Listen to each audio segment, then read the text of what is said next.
The Arindi Reserve in Namibia's central highlands. It covers 300 square miles of stunning wilderness and is a haven for many of Africa's iconic animal species. But it was once very different, home to cattle ranchers and hunters who killed animals for pleasure or to protect their herds. I'm Steve Leonard, and I'm discovering how this remarkable place is being given back to its wild animals. This week, I get up close to one of Africa's most endangered species, the painted dog. With domestic dogs, I don't normally carry one of these, but there we go. And meet two young leopard cubs that will play a key role in the future of this extraordinary wildlife project.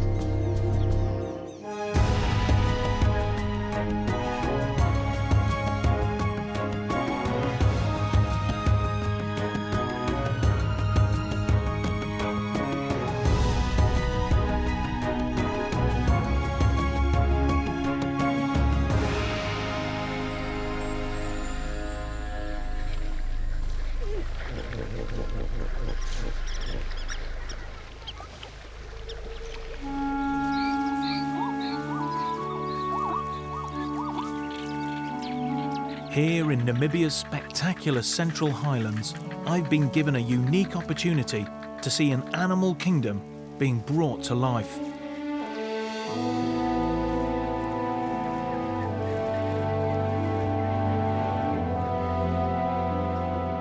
I've arrived at the start of the wet season, and the weather has begun to put on a fantastic show.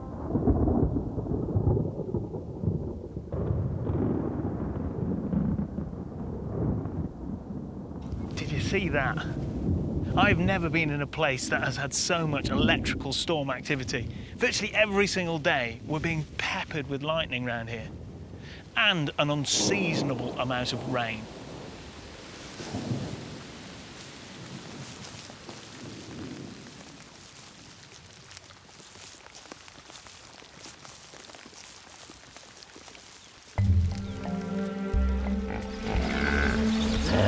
The wet season is a crucial time for many of the park's animals.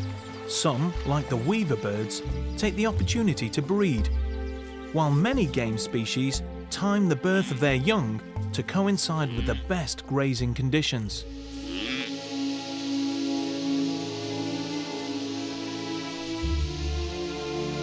But recently, a severe storm had disastrous consequences for one extremely endangered animal.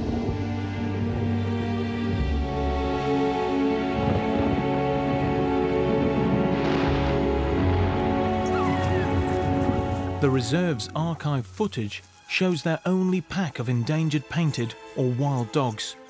Just days after this was shot, the tiny population were almost wiped out.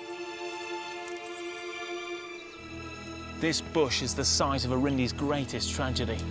Sheltering underneath it were 15 wild dogs that have been released and were doing really well in the reserve.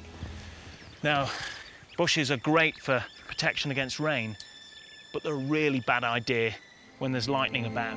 And unfortunately, a bolt struck this bush and killed 13 of the 15 dogs lying underneath it. The dogs that survived are now part of a great success story. In the southern corner of the reserve, next to the park's headquarters, a series of large enclosures have been specifically built to house a captive breeding program. Joined by dogs brought in from outside the park, these enclosures are now home to 20 individuals being bred for eventual release back into the wild. And they're extremely special because these are one of Africa's rarest animals, with as few as 5,000 left in the wild. These are one of my favourite species in the park. They're beautiful animals, really interesting. They've had their tragedies with the population in the last few years, but the breeding programme's going really well now. So if we can get a few more dogs paired up together, hopefully the population will bloom. That's if we can catch them. The enclosure I'm heading for contains 6 individuals, and I'm teaming up with game manager Ruin Klurter to catch 2 of them. The idea is to create a second pack from this new breeding pair. So do you know which ones you want to get today? It doesn't really matter. I want a nice big male, then a female that's old enough to breed, and we'll see how it goes. Okay. What happens if you get the youngsters in here and they start chewing on the meat? How are you going to get them out again? We'll just jerk a bit on the gate, and hopefully they'll run away. Oh yeah, because as a species they're always a little bit nervous, aren't they? So, yeah, it's always difficult to work with wild animals, so you can't predict anything, but we'll try. Because these dogs are so nervous, we have to move outside the enclosure so they'll head for the bait in the trap. So you're just going to wait till the right dog's in the I'm going to near wait the for gate? the male and the female to be near to the gate, and then I'm going to open. Looking good. The dogs haven't been fed for several days, so they'll be hungry. Within minutes, 2 dogs take the bait. And it's the male and female we're after. Then. Oh, great. Excellent. First catch. But then, something we hadn't bargained for. The rest of the pack mount a rescue mission.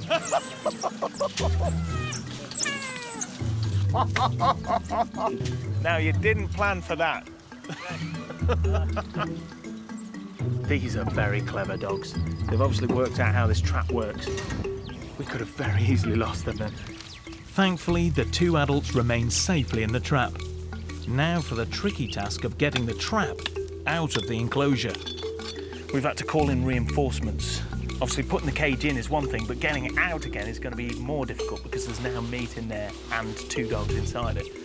So these guys are going to try and keep the dogs away from us while we lift that cage up and get it on board. Although these painted dogs are only the size of a large domestic dog, they're still wild predators. And the power of their bite compared to their size is greater than almost any other carnivore. With domestic dogs, I don't normally carry one of these, but if you look at the build, long, thin legs for very fast running, but look at the size of the head looks too big, and that's because it's incredibly powerful. They've got lots of jaw muscles there to be able to rip the prey apart, so you don't want to be nipped by one of these guys. All right, I know. While our helpers keep the rest of the dogs at bay, we carefully move in. You can see they're very nervous. They don't like being this close and trapped now, so got to be very careful. Get your fingers in between those wires and you can lose your fingers. All right. Okay. All right.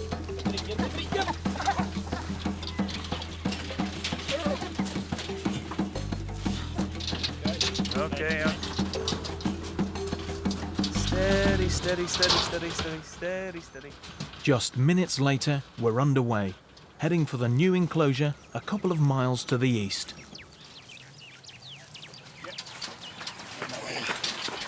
It's a great privilege for me to help out with these critically endangered animals. Lower down, lower. Okay. You want to do the release? Oh, I'd love to. Just be Yeah, careful yeah. with your fingers. Yeah. Okay, guys. Have fun on your new home.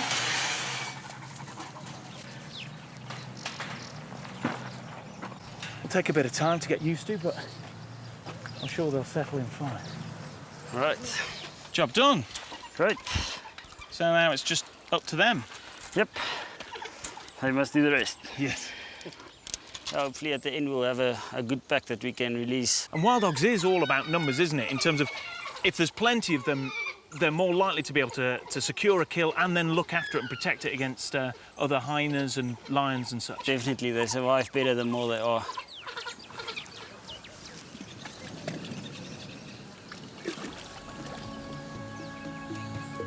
Arindi have had such a difficult time with their dogs, and it's quite sad to see them in cages, but this is an important breeding programme. If we can get their numbers up, we can get them back out into the wild where they belong. If this pair breed, they'll start a new pack that can one day be released into the wild.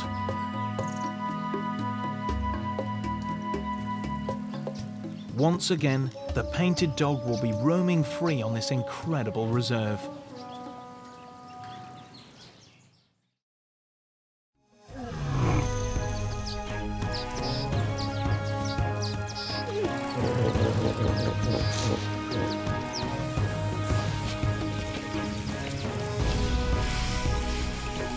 In the Central Highlands of Namibia, I've joined a team of experts who observe and protect the Arindi Reserve's wild inhabitants. It's incredible to think that just a few years ago, this fantastic wilderness was home to cattle ranching and hunting.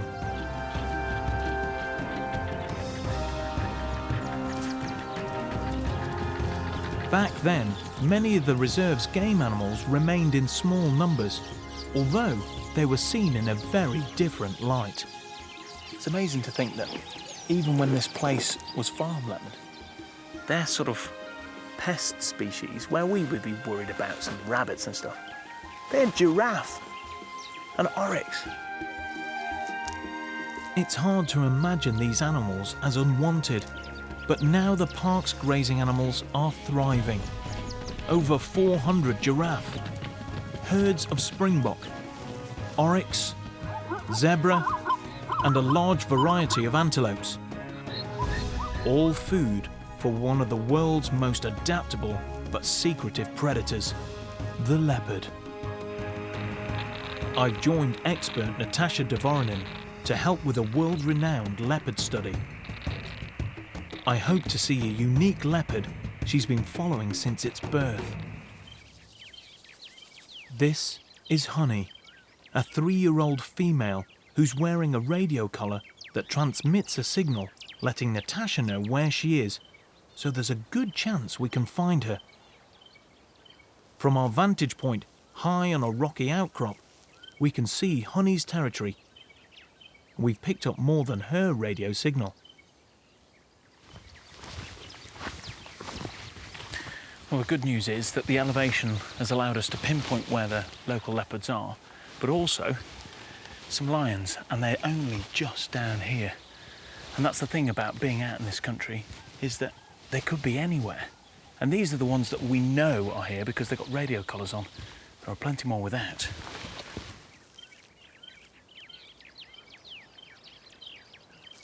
Other predators aren't the only problem. Recent heavy rain has caused the vegetation to explode into life. So even though we've pinpointed Honey's location, it will still be hard to see her. Okay. They're right here. Yeah, okay. We just can't see them. Yeah, that's true. This grass is good, I know it's good, but it also makes life very difficult. We know she's close by, and she has 2 young male cubs. And what's even more exciting is that if we can find them, this will be the first time they've ever been filmed.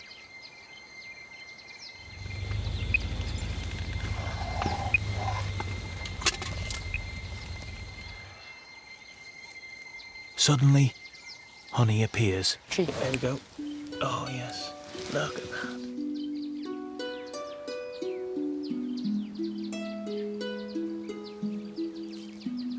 Then Ledwood, one of her 8-month-old cubs.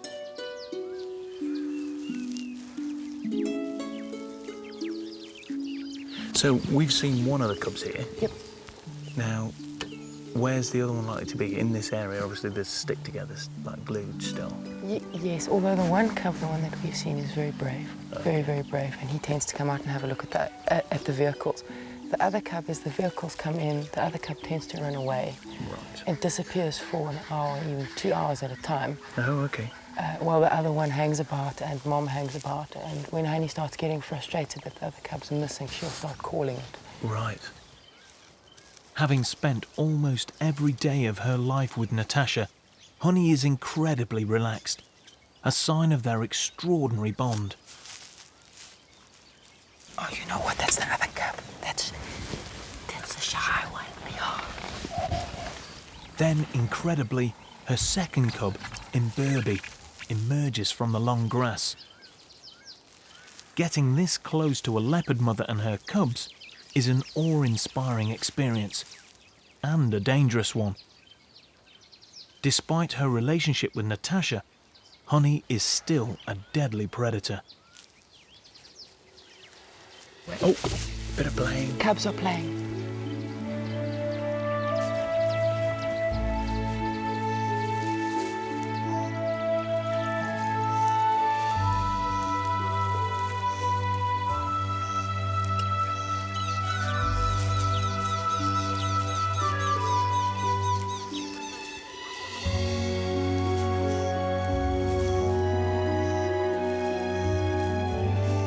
But Honey's sons are the real reason why we're here. Only a handful of male leopards have ever been tracked since birth, and these two offer Natasha and her team a unique opportunity. It's great that you've found these guys, because you've got lots of females collared, but what about males? That's the missing part of the story. This is definitely the missing part of the story, and it's fantastic that we've found and that we've got these youngsters so that we can collar them and find out exactly what happens in their lives. How long does it take for them to go independent? How long do they wander around before they establish territory? How far do they go? We have so far collared 6 young males. Okay. They have such a hard life. But of all the cats, we've managed to keep all our females except one. The males, we keep losing somehow or another. So these 2 boys, if you can follow them from this point, because you were here right at the start, then how long do they live, males? If they do well, nobody knows. I tell you what, brilliant question. And if anybody tells you, I think they might be potentially lying. Yeah. No, the wrong words. But I've never had the opportunity to follow a male from the day he was born till the day he died. Oh, Numerous okay. females, yes. Yeah. But never a male because they move so far. They might be born here, they get used to our vehicles here. Yep. And over the 4 or 5 years that they wander before they establish a territory, you lose them. It could be 500 kilometers or more. So if we can keep track of these boys, they're going to be a huge key to our whole study and what we're trying to do here. I've seen more leopards today than I've seen in many times in the bush. They're so hard to see. That's something very, very special. In a few months, Natasha will radio collar these unique cubs. But Honey's sons are not the only males she's monitoring. Some of the reserve's male leopards have been collared, but for years she's been on the trail of one particular adult that she believes could be Honey's mate. A rare sighting of this huge leopard called Houdini on the northern edge of Honey's territory has raised Natasha's hopes. He's never been collared, and this could be her opportunity to catch him. Natasha's got a really good handle on the female leopards in this area, but those big males are still eluding her, and she needs to know how they're utilising this habitat. The information she is getting is from things like sightings or footprints, but thankfully, she's got a plan. In a small, dry riverbed, Natasha's found some tracks. We've got a male or a number of males moving down this drainage line in this exact spot, and that's why we've come up with the next plan, of which we are going to try and set a cage trap to get the to male. learn out. So once you've got your male, you'll collar him, and then you'll be able to follow exactly where he's going. Exactly, and literally this entire population is like a puzzle. Yeah. There are lots of little pieces in this puzzle, and they fit together perfectly. Every piece of the puzzle makes understanding the population a whole bunch better. So far you've done really well with the females. You've got their overlapping territories, you've got all their cubs and everything else. So the final piece for you really is that male that wanders over the whole thing. Absolutely, and I'm sure there's probably 3 or 4 males, possibly even 5 males over the 70,000 hectares that we are trying to work on. It's not a lot, but they are so clever. Yeah. They seem to outsmart us every time. Just in case you haven't worked out what's going to happen, we're basically going to wait for our big male to walk in here, get inside this cage. There's meat hung up here, and as he puts his feet down, he's trapped.